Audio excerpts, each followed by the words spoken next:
Are you looking to become a better real estate investor? Then hang on, because you're about to experience another episode of the world's most popular real estate podcast, the BiggerPockets Podcast. But before we get to this week's show, I wanted to invite you to become part of our community, BiggerPockets.com, the real estate investing social network. The membership is free, and you'll instantly gain access to networking opportunities, educational content, investor tools, and more. Sign up now and get a free copy of our book, The Ultimate Beginner's Guide to Real Estate Investing, read by hundreds of thousands of budding entrepreneurs. Just click this link right here or just head to BiggerPockets.com. With that, let's get to the show.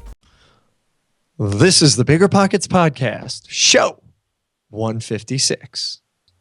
You're listening to BiggerPockets Radio, simplifying real estate for investors large and small. If you're here looking to learn about real estate investing without all the hype, you're in the right place. Stay tuned and be sure to join the millions of others who have benefited from BiggerPockets.com, your home for real estate investing online. What's going on, everybody? This is Josh Dorkin, host of the BiggerPockets Podcast, here with my co-host, Mr. Brandon Turner. Happy New Year, Brandon. Happy New Year, Josh Dorkin. How you doing? Yeah. I'm good, man. I'm good. As you can probably hear, I'm a little sick here. Little recovery from. You're always sick. What are you talking about? You're a sick person. What can I say? Really? Why are you so mean? Like, everybody talks about what a nice guy you are, but it's not true. Like, they don't realize you're kind of mean. Well, here's what I realized this week. Somebody said something in the forums, and they said, "I just watched a YouTube video of the BiggerPockets podcast," because we put this on YouTube as well. And they said, "I totally had Brandon and Josh's faces mixed up with their voices." And somebody else said, "I did too." And then somebody else was like, "I did too." And I realized people have no idea that I'm you and you're. So they people think that I'm you and you're me, and I think that's weird. So maybe really they're actually thinking I pick on you more, and they're saying the wrong thing to your face. I don't know. So I don't know who picks on who most. You guys should let us know in the comments of this show. Oh yeah, BiggerPockets.com/show 156. Let us know what you think. Let us know. All right, guys, we've got a really cool show today. Before we go into the show, let's bust out today's quick tip.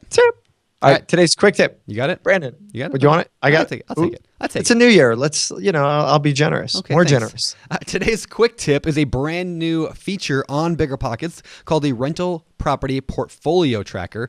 And basically what this does is it allows you to enter in your properties that you currently have, and you can track the process. I mean, basically the idea of your property address, the purchase date, purchase price, current value, loan balance, equity, and your monthly cash flow. So you have like this one nice page where all your properties are at.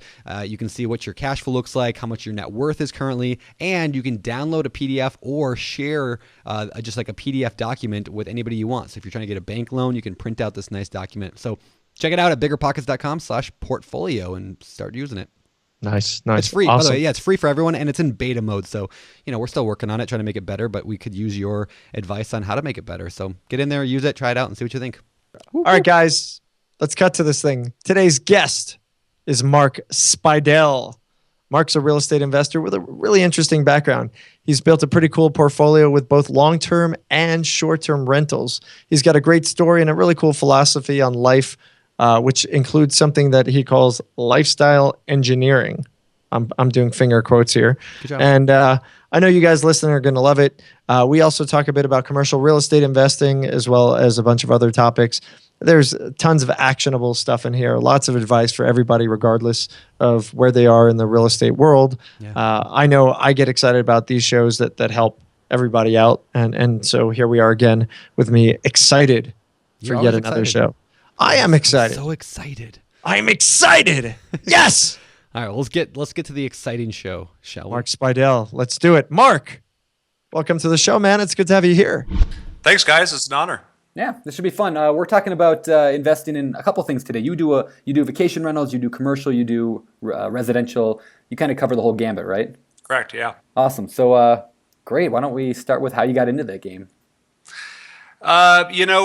I was pretty timid to start off with. I would say I eased into it. I had an ADU.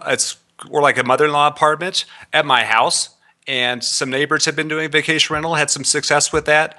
Also, I had a background in banking and other just mortgage-related finance, even kind of at a higher Wall Street level. And from that, I always understood real estate, but to be a more active investor, it took me a while to kind of take the plunge. Hey, Mark, what's the ADU stand for? Additional dwelling unit. Got it. Yeah. Great. There you go. You So learn basically- something every day. So you were house hacking at the beginning. That was kind of Yeah. It was a modified house hack for sure. That's awesome. That's awesome. So you decided to convert it, you said, into a vacation rental. So Yeah, before we had a guy working for Comcast living in there that did nothing but kind of be creepy all day, in my opinion. So I That was thought, Brandon. So I thought, gosh, how can we best utilize this space? Because the nice thing about it was we could have friends and family stay there as well as get the income. So it was sort of a nice compromise at that time in life. yeah. Nice. So what inspired you to do it, though? I mean, at the end of the day, why start renting it out? Did you have plans? What was your goal up front? Did you want to just build some side income? Did you want to be a full-time investor? At that time, I wasn't sure. I've always been a bit of a hustler, but I think one of the challenges in my area is that it's the credit quality of the tenants is not all that hot. And I'm not trying to pick on anybody because it's a tough place to live. It's an expensive market. So what I thought was a better route at that time, and I still believe it, that's why my business has evolved this way, was if you go the vacation rental route, you obviously just get a different clientele. Yeah. Would you say, I would assume those clientele are a lot higher because they're renting vacation rentals, right? Yeah, and the vacation rental mindset is a lot different, I would say. 80-90% of the people, they tidy up when they leave. They do exactly what you say in the instructions, and they're just pleasant to deal with. On the rental side of things, you go through the background check, you look at their income, and everybody's a stretch around here just because there's such a huge discrepancy between what people can make income-wise here and really what rents are. And you're in Glenwood Springs, right? So Correct. That's Colorado. What's around you? So we are 45 minutes north of Aspen. So the Aspen market has a huge impact on our local market. And there we're about an hour due west of Vail. So again, a major resort market there. So, okay, yeah. And Glenwood Springs is beautiful. It's you guys have hot springs, and it's an amazing place for anyone listening. You want a cool spot to go check out. But it's boundaried by these ultra high end resorts. So that's kind of fascinating. We talk about these different market niches and market types, big cities and things like that. It's kind of neat to have somebody who's kind of caught in between the two ultra high end neighborhoods. So you get into this. You've got this property and you've got this Wall Street background and where does your mind take you? All right, I've got this guy now renting out this mother-in-law ADU apartment. How do you transition from that to kind of the next phases in your investing? Well, really, it was lifestyle focused. My wife's a professional, and she works a fair amount. At the same time, she's been fortunate to find a situation where she can work 3/4 time. We now have a 4-year-old, and we have a 4-month baby. Congrats. So, thank you. Yeah, so big deal, and we're very focused on wanting to do the parent thing correctly. And it's so hard, in an expensive market, and just how life is for modern people. So we're trying to figure out a way to have balance, have a little bit of control, and have some freedom. Got it. So yeah, that's why we went more into cool. the real estate. Okay, so let's talk about your first then non-owner occupied deal. What did that look like? Well, I had been in the mortgage-backed securities industry studying what was going to happen, really. I went from doing work related to subprime mortgages and the different companies that were involved in those mortgages, and I saw that there was going to be an opportunity in extreme levels of default. So I told my brother and my dad, hey, I think there's an opportunity here. Do you guys want to try to pull some money together and invest? And so we bought 2 single-family homes in the Dallas area, and then a house near DIA in Denver.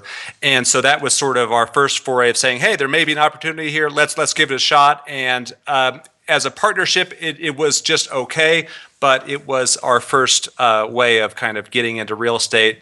So yeah, it was interesting. Okay, and you said those were single family. You said in Denver, right? Yeah, 1 in Denver and 2 in Dallas. Oh, okay. And do you still own those today, or?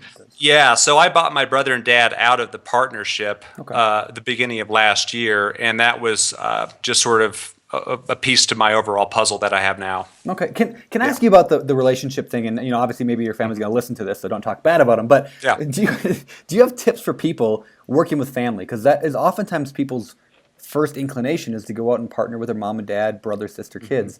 What are your thoughts on that? What are some of the dangers and ways you can avoid that? The bad things? We're a very transparent family in that we'd have formal loan documents if there's loans involved. In fact, I would say it's almost a detriment because sometimes we're talking about it at Thanksgiving, and my mom hates that, my wife hates that. But at the same time, everybody knows their role and is transparent about it. It's not a awkward sort of thing. At the same time, though, we had different roles and responsibilities and skills. But after a while, my brother, he needed some money to invest in some of his other business ventures, and my dad was kind of getting just tired of even wanting to think about it. So he wanted out, and it made sense for me to get bigger into real estate. Okay. Right on. So what year was this? We bought those houses in 2009. Okay, so So right after. Yeah, it was right at the right time for sure. Perfect. All right. So, I mean, would you be willing to tell us, okay, you talked about you got into bed with your brother and dad as your partners.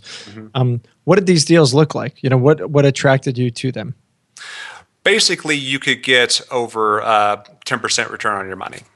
That was pretty much, we were just back into the math and look at it that way. Purely quantitative. We were not looking at it enough qualitative because we actually had some hiccups, and that's why we didn't grow more at that time, because not everybody was on the same page, more on the qualitative aspects, what was involved. Can you go into more detail into what that means? I get, qualitative. Okay, so it's the math. What's the quantitative part of the picture? Well, the quantitative we felt good about. Qualitative wise, for example, at the house near DIA, we had the very first tenant, and it was my responsibility to find the property management company. I just Googled what's the property management company in Denver, found the really big one, and I got really big company service, and it wasn't good. So long story short, we had a woman applied to rent. She didn't ever really live there. A gang had paid her off. A group of gang members had paid her off to get access to the house. Whoa. So yeah, 2 or 3 months in, they stopped paying, and then it takes a while for the eviction. And they were definitely sketch, tough guys. I got a relationship going with a neighbor, and so he would shoot me pictures every now and again. One day I get a text of a Escalade on blocks in front of the place. Bad things were going on for sure. Yeah. And so that was sort of part of the qualitative part where, not everybody was feeling good about this, and hey, my bad. That was a learning opportunity for sure. Yeah. I want to know more about this Escalade on blocks. I mean, were they putting drugs in the tires, or what? No, I think what happened that somebody was not happy with whatever they did and took their tires. That's pretty funny. Took their wheels. Yeah. So yeah, but that very house though, I mean, that was a $90,000 house, and it is currently up for renewal now. Let's see, since we bought it, I would say we're on the 3rd or 4th tenant, and I might be able to sell it for $240 if I want, or it's going to rent now for $1,700. Yeah. Wow. So back to the gang member. I mean, it's interesting because I had some drug doings in property that I had, and that was it was scary, and it was it was a pain in the backside to get rid of these folks. Yeah. How did that go down for you? How did evicting, and I'm assuming your manager just dealt with it and you had nothing to do with it, but maybe not. Yeah. Well, and they dealt with it really poorly, to be honest with you. I mean, they wanted to take the path of least resistance, and I had to just follow up bang on the phone a lot, and that was how it happened, and learned a lot from that. So now we have a much more smaller scale property management group involved, and much higher level of service, monthly report, and we're feeling good. So if you could go back, and tell your younger self, or maybe somebody else comes up to you and they're your exact shoes that you were in back then, what can you tell them? Like, what lessons did you learn from those first couple deals, maybe with your family, that you would warn, listeners of the podcast right now about?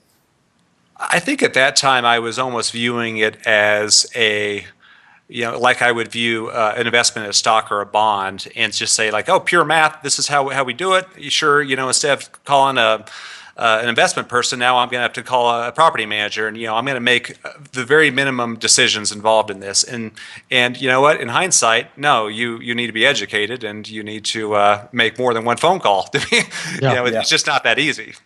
Yeah, interviewing property managers is a monster task. It's of the utmost importance, and we've got tons of resources on the site that go into that. We've got a lot of articles that include questions to ask and things like that when interviewing. So for anybody listening, if you're dealing with that, I definitely encourage you to just jump on BiggerPockets, type in the search like interview property managers, and you'll come up with some cool stuff. I think everybody will find it really helpful. Okay, so Brandon made a note here about the crash coming. I want to jump back before we jump forward again. Sure. You saw the crash coming. You were in the MBS space. Where are we today? I mean, do you think we're in a position? Yellen just made some changes to at the Fed, and where are we going?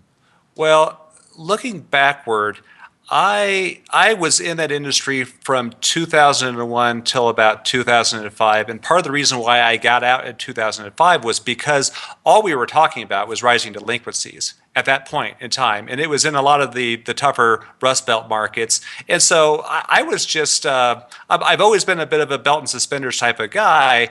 So I thought, what, maybe I need to diversify my skills a little bit. I'm young. I'm going to try some different things out. And so I actually went to commercial appraising for a year. Didn't like that, but learned a lot. Went back to the MBS space for another few years. But from there, it was crazy because it was hot at that time. I mean, they were just pumping out the loans all the way through to about 2008. Really, towards the end, all I was doing was work for the FDIC, closing down small banks that still had mortgages on their portfolios. I mean, it was an interesting roller coaster for sure. But where we are now, I definitely agree with Brian, who was on the podcast a few episodes back. He talked about the fact that, this time around, it's not just crazy lending that has escalated prices. There are fundamentals. I think that jobs have come back a bit. I think that incomes are supporting just the mortgages that people are getting now. At the same time, though, I think there has been financial innovation where people have been able to get access to credit in different ways. Subprime financing is coming back, both auto and home. So that is something I think that people have to consider. Where we are now, though, I'm not sure that we're gonna have a big real estate crash so much as we may just not have as sexy of appreciation for the next few years. Is my feel for it. Okay. Fair enough. Cool. Thanks for sharing. Yeah, sure. Cool. All right. So what happened next? At that, you got these first deals under your belt. You started working on them. Maybe actually before you answer that, how did you finance those deals? Was it all cash, or did you guys? Yeah, we just used family money at that point, and they were cheap enough where it wasn't too. We should have backed up the truck at that point in time and bought more, but we were just kind of trying things out, and so it was pretty easy. Okay. So what happened next then? How did you buy more?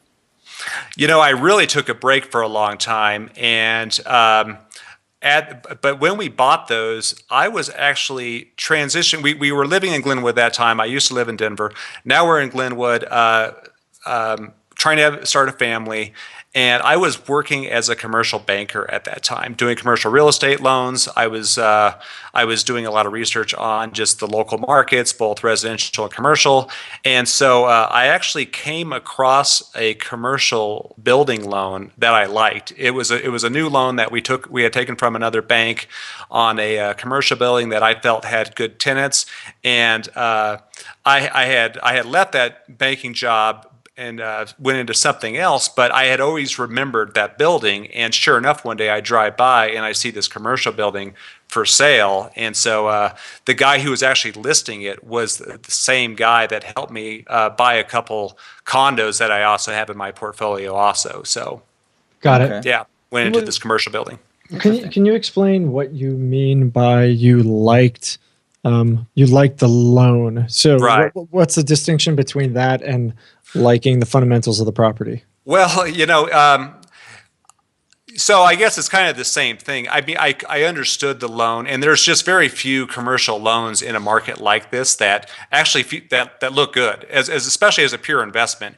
If you might have a situation where a business owner, maybe a restaurant owner, wants to buy their real estate, yeah, that makes sense. But as a pure investment in terms of commercial, you're buying this tenant income, there's not a whole lot in these markets that I think float.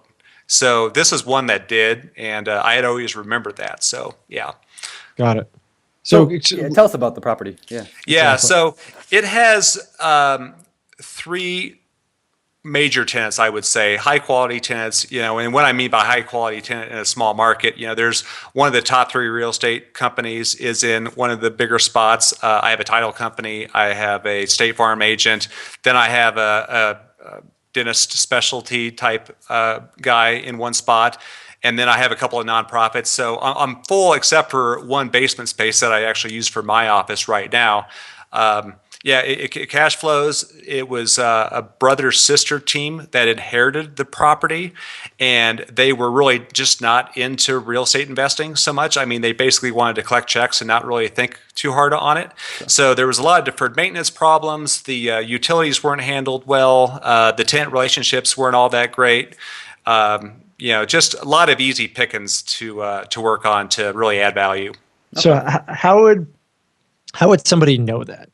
How am I, as some novice real estate investor who's interested in commercial, see this property and be able to identify that there was all this deferred stuff sitting around that I can, potentially snap it up cheaply, make some fixes, and drastically improve the value?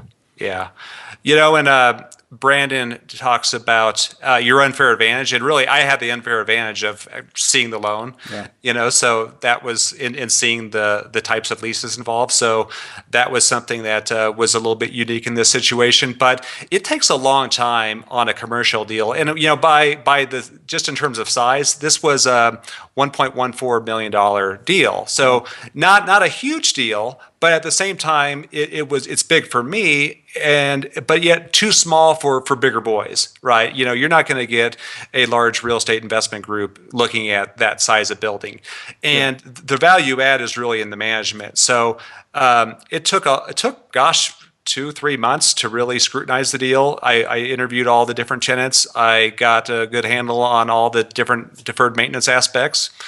And it was definitely intensive work, and it was still scary. I mean, at the end of it, because they weren't going to give me a lot of information. They were only going to give me the least to get the deal done, and so it was hard. It was painful. Hey, Mark. So you touched upon something. There's this kind of hole on the market.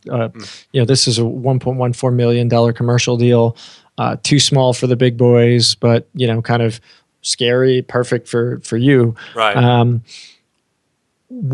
At what point is something not too small for the big boys? I mean, as somebody who's been in the commercial space, when do the institutions start to take notice of properties? Is it 5 million? Is it 10 million? Is it 20?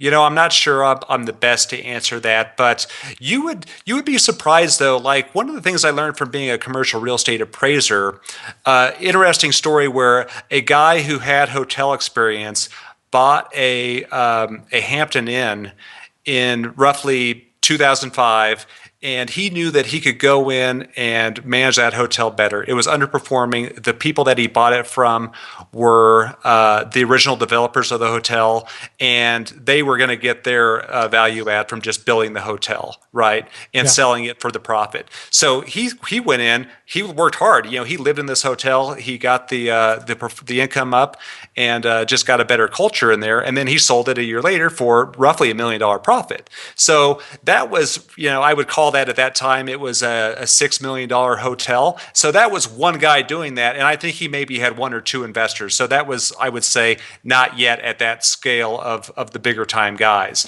So really, I think the bigger investors are going to look for something that's at least $10 million. Got it.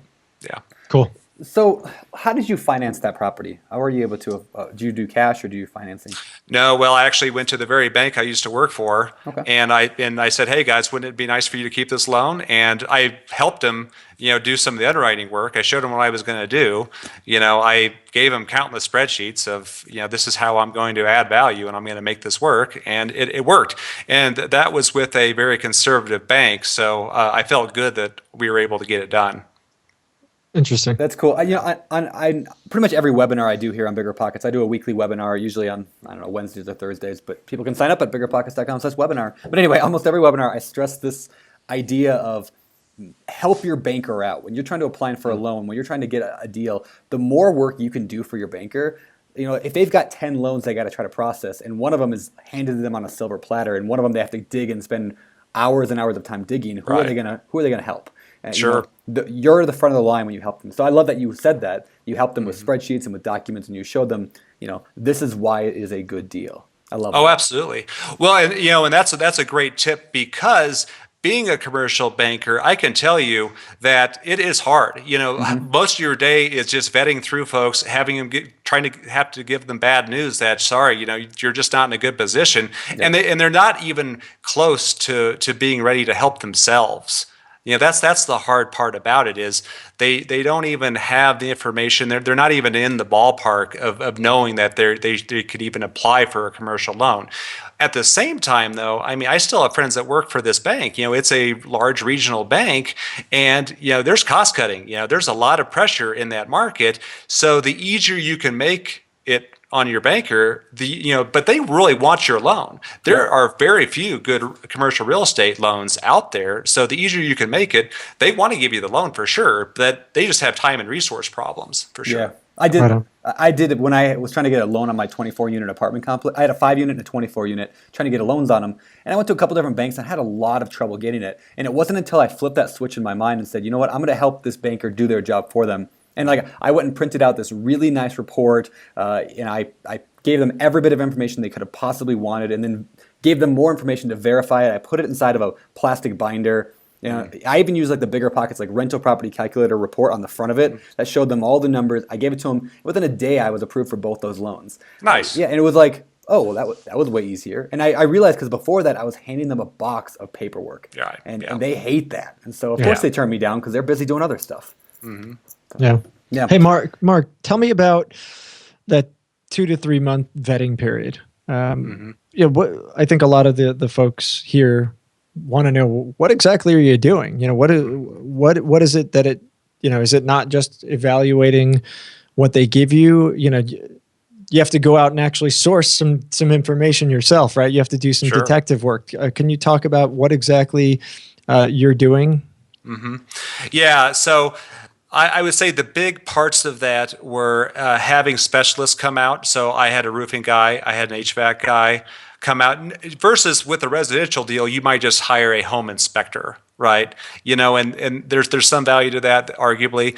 But with this, especially with the roof, with the HVAC, I knew those were big deals. I also talked with the city utility company and worked with them a little bit, try to get an idea of how I could add value there, as well as there's a energy savings nonprofit around. And so through them, I got some ideas on how I could add value through energy savings. So LED lights was a big project that we did. For example, this building, one of the buildings is, the assessor shows it as 1950 era. So it had the old school T12 halogen lights, awful in terms of energy efficiency. So through replacing those lights with LED, not only did the energy nonprofit help me by covering over half the cost of that improvement, but then I got the tenant to pay go halvesies with me on the other half. Nice. So then I'm only out a quarter of the cost, and so now it's a win-win for everybody, right? That's awesome. Yeah, that's great. That's great. Cool. Do you need to be locked in a contract in order to have these specialists come out, or can you actually do that just with the, hey, we're in diligence period and we're going to have people come and look? Yeah, that wasn't hard. The owners were helpful there. And again, my broker was the one who was listing the property. So although he had to walk that fine line of, serving both parties, he was also, though, helpful in, doing what he could to facilitate that. So the answer is yes, you can actually do it without being in contract. Yes. Correct. Yeah. Okay. Correct. Perfect. Cool. Well, let me talk about financing a little bit more. You being a commercial financing guy, how does that differ? For those people who don't know, how does commercial financing differ from residential financing? Mm-hmm. Well, we talk a lot about portfolio loans, and so I have both. I have residential portfolio loans that I use a small commercial bank in Texas, and then I have the Colorado commercial building that is also a commercial loan. So, some of the bigger differences are with the 30-year loan, you're talking about 30-year fixed rate, 30-year amortizing loans. Yep. With a commercial, both of them are 20-year amortizing, both my residential portfolio loan and my commercial building loan. Those are both 20-year AMs, but 5-year terms. So what's that mean? I mean, what's a 5-year term mean? So 5-year term, we're talking about at the end of 5 years, you either have to refi or you have to pay off. Actually, with my Texas residential portfolio loan, that one's a little bit different. It just adjusts. The interest rate adjusts after that, so not as much exposure. Now, a lot of people might be wondering. I mean, if you got 5 years, that's not very much time, right? So you got this multi-million-dollar potentially loan with a commercial property, and the bank says, "We'll give you 5 years to do something with this." Doesn't that? I mean, that seems a lot risky, of pressure. Right? That's a lot of pressure, right? How do you get around that, or what are your thoughts on that? Well, true, but you are your loan's amortizing 20 years. Right. So you are going to have that loan pay down. So it should be easier to refinance at that point in time. At the same time, though, I thought Ben had some good points. And I know some of the other folks on the. You're talking about Ben Leibovich? Yes. You might. No, I think you've got it all wrong. He drives a Tesla. He does drive a Tesla. I know. Okay. Well, that's all I that took away says from that. That's all I took away from that podcast was the fact that Ben now has a Tesla. I was You're talking about show what was it, 151 or 52? I forget. I don't remember. I'll look it up. Brandon's But looking it up now. I could just totally imagine Ben pimping around Lima, Ohio in his Tesla, just sporting it. Yep, I'm sure he's very, very happy with that. I'm sure it was episode, by the way, 152, BiggerPockets.com/show 152. Probably one of the best shows we've done. It was a great show, fantastic show, and you can learn all about Ben's Tesla. So check it out. All right, so definitely the adjustable thing makes me a little nervous. I mean, I have it too, right? I think mine. I can't remember now for sure. I should know this, but I think mine's a 10-year. It's got a 10-year balloon payment on it. 20 or 25 AM. I think it's 20-year. Anyway, my thinking is the same thing. After 10 years or after 5 years, whatever, I'll have it paid down significantly. Hopefully prices will go up. If not, the bank could call it and say, you know what, we said you had to pay this back. But at the same time, they're not going to, my hope is, if the market did tank, they're not going to want to necessarily go and foreclose on me anyway. So they're going to want to work with me, hopefully, if worst case scenario happens. But that's on the variable rate, right? That's on the one where you go variable. What about the 5-year term? No, that's what I'm talking about. That's what I'm talking about. Right. Yeah, after the end of that. You do have a risk, and I worked for a very conservative bank that actually had inherited a ton of loans from another bank that they bought, and they kicked a ton of loans out because they weren't well underwritten, and they just didn't fit the guideline anymore. So a lot of folks had to go hustle after that 5-year mark and go to the other bank in town, and sometimes it worked, sometimes it didn't. There was a lot of hard stories, in 2008 to 2010. Yep. In the commercial market, for sure. This is why also I don't like, if I'm going to have a short-term loan, like I said, the ones that I have 10 years or whatever, I want to make sure I have enough equity in there even now, and that I'll have even significantly more. I don't want to over-leverage my risky loans, so to speak, right? I want to have that option to later on be able to get out. And that's why commercial loans typically don't lend 90% loan to value. They're 60, 70% usually, right? Right. Well, and from the bank's perspective, they do not want to be long. Yep. They don't. I mean, even talking about a 7-year loan, a lot of them just pucker up because they have interest rate risk. They don't want to deal with that. At the same time, though, as an investor, it gives you discipline to have that 5-year mark, because if you have a house that you've had for 5 years, and sort of the buy and mold theory that some people talk about, that you really shouldn't just keep some of these things forever. Maybe it is time to parse something out of your portfolio after 5 years, and then you start again. Yeah. Hey, Mark. So, what is the standard down payment on a commercial loan? Usually, I see it as 30%. 30%. Okay. Yeah. And then what tips do you have for somebody who's looking to go and purchase a commercial property to minimize their risk? How do they go about doing that? I would say homework is your key, but the best thing about being in that market, you just have a lot of fewer competition. For example, I'm by far the youngest commercial real estate investor in my town. Everybody else, if I go around talking to just different people that are tenants in buildings, I'll ask them, hey, who's your landlord? And they'll say, some LLC out of California. I've never met them. And how long have you rented here? 15 years. You've never met your landlord in 15 years. It's just a faceless thing.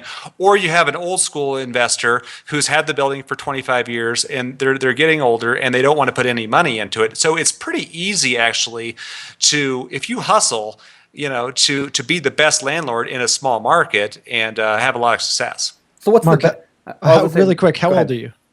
I turned 40 in June. Oh, I got you beat. February.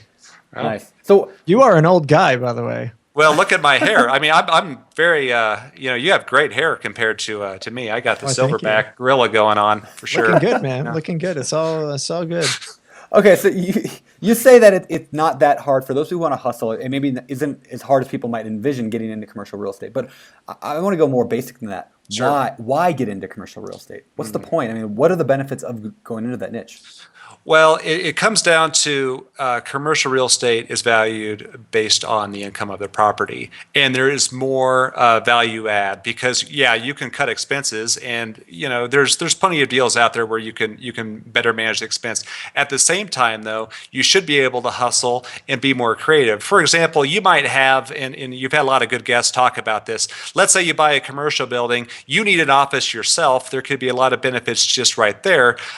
You may have some friends that need office space, but then downstairs you have a basement that's completely unutilized. Well, all of a sudden, just due to social media, just different apps, whatever it might be, why not make your basement of this building a mini storage, for example? Mm-hmm. I mean, you can totally do that now, where I think 10 years ago that was not even in the ball game. Yep.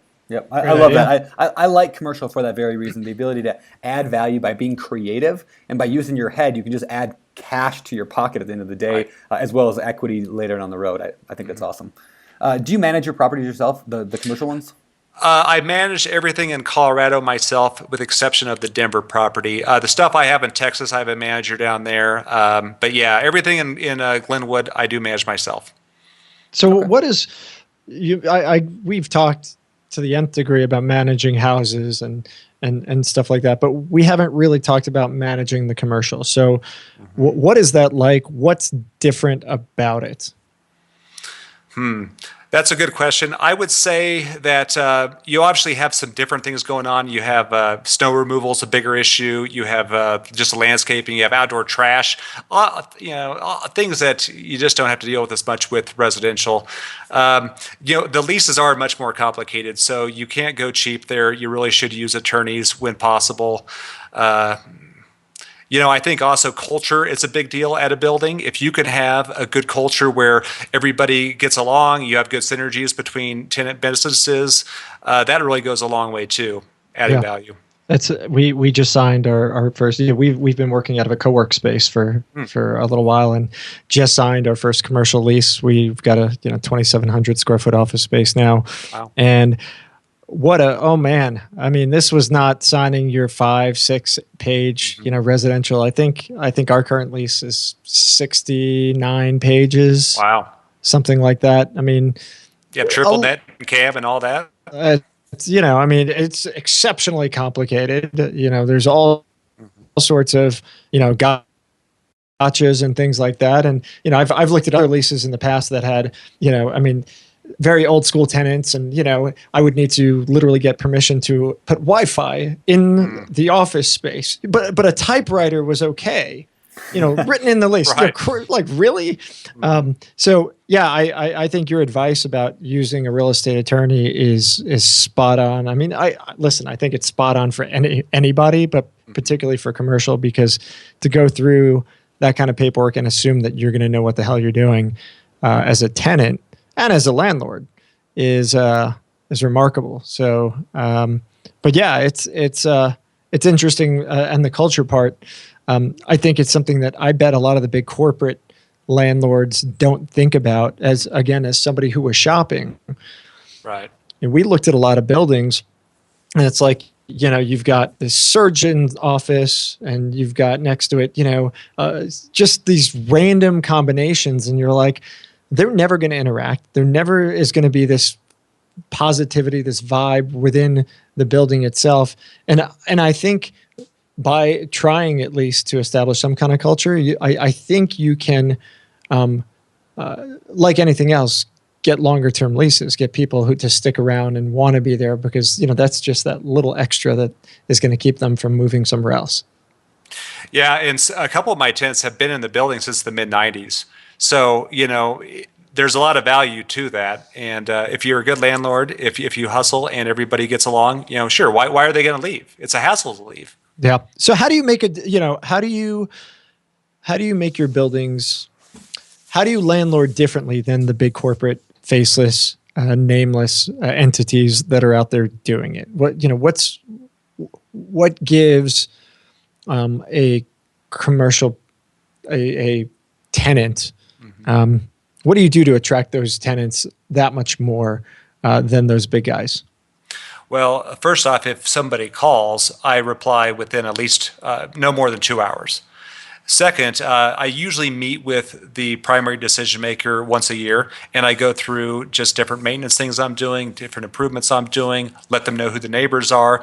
I'll go out of my way to say to a new tenant, hey, have you met everybody? And we'll go around and we'll shake hands and just get everybody comfortable. In just fact, this year, I gave everybody a Jimmy John's lunch for just being good tenants, and for the holidays. So yeah, little stuff like that. Yeah. Very cool. Awesome.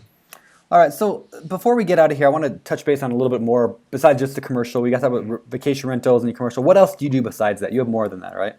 Yeah. So I have my portfolio in Texas that I don't really do a whole lot with, but it's just a lot of single family homes. Okay. Then the commercial building we've talked about. And then I have 4 short-term vacation rentals that I do VRBO and Airbnb, Okay. that kind of strategy. But then I have 4 other furnished condos that I do month or longer. And it's a nice synergy with the vacation rentals because I might have somebody that's longer term that I can move into a vacation rental in the shoulder slow season. Or I'm getting a lot of traveling nurses, temporary workers. So sometimes those folks need to stay for 3 months, sometimes 6 months. Or I may have a retired couple that wants to ski for the season. They want to spend a couple $1,000 a month on a vacation rental, furnished condo, and yeah, it works out great. Well, that's cool. And you manage all those yourself, you said, right? Yeah, I have a lot of help. I have a couple of cleaning people, a couple of maintenance people, but I do all the sort of FaceTime with the guests / tenants. That's cool. That's cool. Yeah. And do you anticipate in the future, are you going to do more vacation rentals, more commercial? Where are you headed? I would like to. I may go into the direction of just be a pure technology play of doing more marketing for other vacation rentals and help them provide some structure to their business. I personally don't want to use my time to really kind of grow that aspect of it. Next step, though, I find a lot of value add in understanding and executing on bigger deals. So, but sort of these medium to larger deals for me, $1 million to $5 million. I'm going to look for other investors, and we're going to execute on some of those opportunities. Okay, cool. Yeah. Hey, Mark, you've got SFRs, you've got the commercial, the vacation short term, you've got the vacation long term. I mean, that's a pretty unique mix. And it seems like one that you probably crafted intentionally. Is that the case? Did you do that intentionally? Part of it was the best opportunity at the time. Okay. A lot of the vacation rentals in a resort market at the time I bought a few of these, they were the best thing in terms of value to buy, in terms of just price point. What you could do if worst case scenario is to do a 12-month lease. I mean, you could go that route. It's not going to give you the best yield, but it's a good worst case scenario. So that's why I did that. At the same time, though, it is a little bit labor intensive, especially on the vacation rental side, to really execute that well. It's not a passive business, but it can be lucrative. Yeah. Hey, and really quickly, because you brought it up, you talk about the furnished versus vacation versus your standard longer term lease. What goes into that? How different? It seems like kind of a quasi in between the two. What's different about running a furnished property short term and a super short term apartment vacation rental, and again a longer term typical lease? Right. Well, obviously cleaning is a big part of that, and just having a standard. So we've kind of come up with a little bit of a program between my two cleaning folks and my maintenance people that when it's time to have a turnover, we execute. We know what we're going to do that day, and I'm planning that a couple weeks in advance always. At the same time, just keeping them booked, because I've actually had a lot of success. I would say with my sort of intermediate term rentals, I've only had a couple months in the past 4 years where I haven't had those things filled. So what that means, though, is I might have a traveling nurse who's working in the area for 6 months. Well, she called, and I told her, because of just a tight market, I can accommodate you here for the first 2 months, and then I'm going to move you over there for the next. And you know what? They don't really have a lot of choice, and I have the best product. So that's how the synergies sort of work with all these different units. Well, that's cool. Right on. I love the diversification within that asset class. And I also love how I wrote a blog post on this a couple weeks ago, but this topic of when finding out what strategy you should do, you got to look at what are you good at, what are your abilities, what's your location like? It's kind of like this intersection of a lot of different things. And for you, I love that you just figured that out, that this works for you in your area. And that's why I advise people all the time, listen to as many podcasts as you can, because you start to hear these things. And today there's probably dozens of people going, man, Mark's strategy is exactly what I want to do. Like that works for me. I'm in a great area for that. And other people are like, maybe someday down the road I'll keep it in the file cabinet and come back to it. So I just love that. That's very cool. And the reminder that there is no one set path for anybody. For particularly, I think it's important to reiterate this for the newbies. Despite what the quote unquote educators out there might tell you, there isn't a single path. There isn't a single strategy. That's there is, work. but I'm not going to tell you what it is unless you pay me $9.97. Hold on, let me bust out my wallet right now. Let me call my credit card company and expand my limit. Yep. Yeah. So, every niche, he's working, within his market, what works there. He's looking at the niches and the strategies and kind of polishing and formulating a plan that works for himself. And that's the key is, create that plan, create that strategy up front so that you can start to take steps forward and actually start making things happen. Well, it was purposeful in that it was a little bit lifestyle engineering. I said, well, how much time and effort and energy do I want to spend on certain things, and how much cash do I really want to have? If you use the mindset of every month put yourself in a position to take more and more risk, then all of a sudden you can get to a place to do really cool things. So I've kind of hit phase one, where between what my wife's doing, what I'm doing, we have enough to really do some cool things in terms of we have more control and flexibility with our time. But at the same time, now I'm to the place where I can say, you know what, maybe I get a couple people together and we go look at that $2 million deal. I know I can get the bank loan set up. I know that we can add value to this deal. All of a sudden, it can start to get more fun. Yeah, that's cool. That's cool. I love that. I like that term, lifestyle engineering. You said, that's kind of like, because that's what it is. Right? You're saying this is what I want out of my life. I'm going to build it out of my real estate investing. I'm going to engineer this to make it happen. Right. And it's one of the things that we all love about real estate is the ability to do that. So very cool.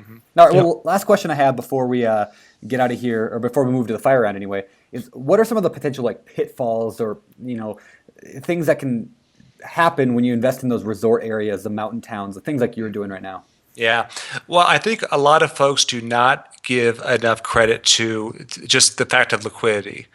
And these markets are more like rubber band type reactions. So when things are going great, all of a sudden there's just a lot of activity going on, and you'll have a hard time finding a place to rent or buy. At the same time, though, boy, when it got soft hard. A funny way of saying that, but that's really what happened, right? Yeah. So, the thing about it is, in a resort market, there's not cookie cutter houses so much. A lot of the stuff that really got into trouble was like the $800,000 custom home that was just an oddball, and it sat there vacant, and there was a problem with it, or the same thing with the commercial side of things too. There's just not a lot of liquidity in these markets whenever things don't go well. So from the investor's perspective, you have to have money in reserves to get you through these tough times. Yeah, that's a good point. That is a great bit of advice, and I think we can apply that to absolutely anybody in real estate, whether they be a flipper or rental property, single family rental property owner. I mean, reserves are absolutely key. Yeah. Yeah. Cool. Yeah. Yeah, and I think it's coming again to the point where if we do have another soft spell, there's just a lot of people stretching right now. Whether it's you might get caught on a couple bad flips, or you might get caught doing a couple spec houses. That's when the heartache starts for sure. Yeah. Yep. Yeah. Very true. All right. Well, hey, let's shift gears and move over to the world famous fire round. It's time for the fire round.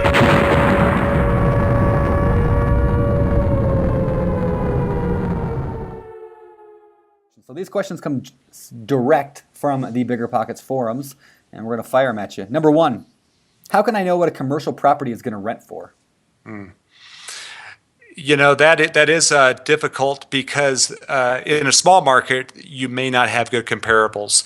So, but you can go on the MLS, you can see what things are renting for. The important thing, especially in a small market, is to look at what the gross rent rates are and the net rates are, and do your adjusting to really get a good handle on what the market rates are for your product type. Okay. So it's kind of like how you would value the purchase price of a house. You just got to find what similar ones are going for and adjust up and down based on what your property has and doesn't have. Well, but also if it's a gross lease, let's say it's a gross at $20 a square foot. Okay, well then you might be going on triple net. Well, the triple net's $15, but it's really hard building to building to know what those expenses are going to be. So apples to apples is more difficult. It does take a little homework and a little bit of math. Okay, cool. Yeah. Awesome. All right, my question, do I need a commercial real estate broker to find a good commercial deal? No, absolutely not. And I like the fact that Ben was talking about sitting in his Tesla, and the guy sat down and wanted to talk about selling his commercial portfolio. I mean, that is how a lot of business happens. In fact, there's some folks in my town that I know are getting to a point in their life where maybe they don't want to be property owners. Maybe they want to be property lenders. And so, I'm talking to those folks for sure. Yep. So you think just the relationships is the best way to get out there and source deals? I mean, obviously brokers are a great resource. Well, in small markets especially, there's not a lot of people that's quote unquote specialize in commercial real estate brokerage, because to lease a commercial space in a small town is not all that fun. I mean, there's not a whole lot of sexy action in terms of commission on that kind of stuff, as well as just selling those buildings. It's not as fun and easy as to sell a luxury home, for example. So why does somebody want to get in that business? So there is a lot of opportunities in the small markets to just go out and hustle, talk to, make calls and get to know people for sure. Okay. Outstanding. Cool. Next question. What's your best advice for people looking to invest in another city outside of their own?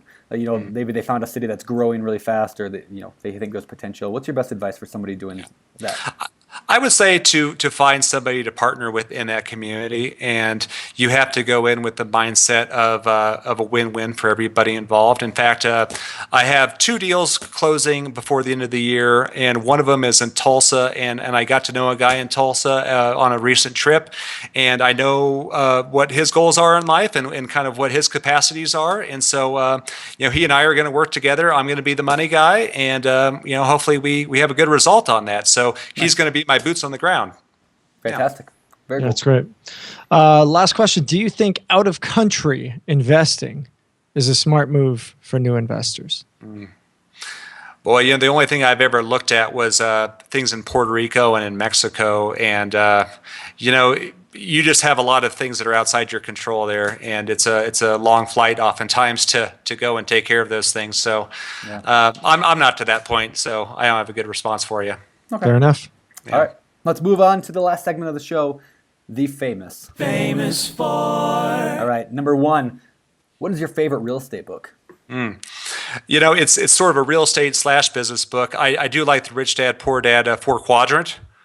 Oh yeah, You the familiar cash with flow the 4 quadrant. Yeah, Yeah. cash flow quadrant. Yeah. Yeah. So just was checking that out the other day, and a good mindset book for sure. Right on. What about business book? So I actually have it here with me. This is a non-traditional choice. This is not your light bedtime reading. I recommend folks pick up a used old copy of the Kaplan Schweizer CFA Level 1 Financial Reporting and Analysis book. Yes, very boring, very boring. But within a phone book sized book, you can really get a good brush up on accounting, or if you're completely new to some of that stuff, it'll really help you. You really get to the point where you can prepare that stuff for the banks, etc. Cool.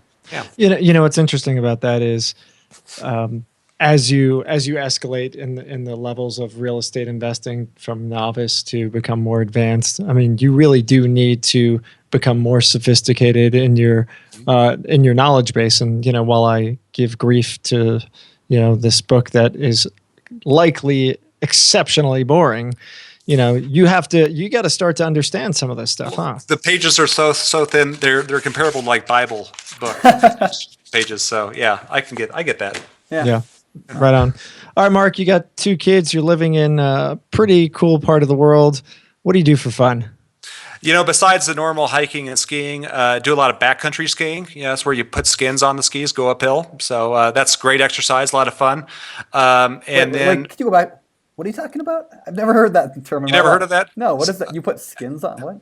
Yeah, skins on your skis. It's called alpine touring, AT skiing. And so you put skins on the skis, you go up the hill. You can go check out stuff that the resorts can't offer. Huh. And it's you have to be careful with the avalanche danger. So I got to give that disclaimer, but it's awesome. Great workout, great views, and then you get powder turns. Yeah, cool. Backcountry is really cool. Yeah, and then a lot of road biking too. This is a good area for road biking. And I do want to encourage any BiggerPockets listeners to come visit me in Glenwood Springs. I will give a 10% off BP discount to anybody that wants to stay at one of my vacation rentals. But we may end up drinking beer and talking about real estate. So awesome. that may be part of the deal. I'm coming. I'll see you tonight. Nice. Okay. Nice. That's awesome. Yeah. All right. Last question from me. And the last question of the famous 4. What do you believe sets apart successful real estate investors from those who give up, fail, or never get started? I liked what Brian said in that same episode we mentioned before about just the why. And I think that if your why is that you just don't like your boss and you think that real estate's going to solve your problems, you're going to have a tough time. I think that the why has to be multifaceted. If you really want the freedom, if you want the lifestyle engineering that we talked about, real estate can help you, but make sure you're doing it for the right reasons. I love it. Great, I love it. Great. Love it. Mark, thank you so much for coming on board. You already plugged your vacation rentals and your 10% discount. Where can people find out more about you? I think BP is the best way for the community, and I look forward to hearing from folks for sure. Awesome. And we will, of course, link to that in the show notes so people can check you out there. At BiggerPockets.com/show 156. There you go. All right, Mark. It's been a pleasure, man. Thanks for coming on board. Thanks for being a part of the BP family, and enjoy the snow. Thanks, guys. Yeah, over a foot this week. Nice. Yeah, we've had almost a foot this week in Denver, so I feel you. All right, man. Nice. Be good. All right. Thank you. Appreciate it. Thanks. All right, guys. I don't know. There was a lot of wisdom in there. Yeah. I hope you guys are able to get it all. If you weren't, get back in there, listen up again. It's I don't know. This show is difficult. It's funny because you want to pick hey, we've done 156 shows. Which was my favorite? Which were my top 10, my top 15? And I don't know about you, but I'm finding it harder and harder to do that. Just because the quality of the shows is so good. And just, I don't think I leave an interview without walking away with something. Yeah. Yeah, same here. I mean, every guest we have now, I learn from continually, and the shows we've recorded that are coming up soon, like they're incredible as well. Like it's been a really good run on this podcast with amazing guests. So thank you guys to our amazing guests, those people who are listening who have been on the show. And if you are listening to the show and you think you could be an amazing guest, we would love to talk to you more about that. So go to BiggerPockets.com/guest and fill out the simple form there and let us know what you do and what you can bring to the Bigger Pockets table. Awesome. Hey, before we roll out, I want to read a review. Sure. This is from Desert Skier. He left it on January 2nd. We've got a real estate investment group here in Dubai, and many of the members recommended Bigger Pockets, so I thought I'd give it a try. This is indeed a brilliant project for all those who value their freedom, time, and financial. I love listening to the other real estate investors and pick up on as many little details I've not thought about. I can't talk. I can't read. I'm convinced that the information provided allowed me to bring more astute decisions to my own business, which probably avoided many mistakes called experience. Great podcast. Thank you for bringing it to us. Well, that is pretty awesome. I love it. The listeners are everywhere. Dubai, you name it. We've got listeners everywhere. So big thanks to you. And if you want to leave us a review, please do so. Just jump on iTunes and you could leave us a rating and review, and we would very much appreciate it. Otherwise, jump on the show notes, biggerpockets.com/show 156. It's biggerpockets.com/show 156. And I don't know. That's all I got. What do you got? That's all I got. It's a great show. Go listen to last week's if you haven't listened to it, or next week's if we're done. That's it. Take us out of here. Take us out. Okay. Hey, guys, thanks again for being part of the Bigger Pockets community. Happy New Year. Use this time to crush your goals. We'll see you on the other side. For Bigger Pockets, this is Brandon and Josh signing off. You're listening to Bigger Pockets Radio, simplifying real estate for investors large and small. If you're here looking to learn about real estate investing without all the hype, you're in the right place. Be sure to join the millions of others who have benefited from BiggerPockets.com, your home for real estate investing online.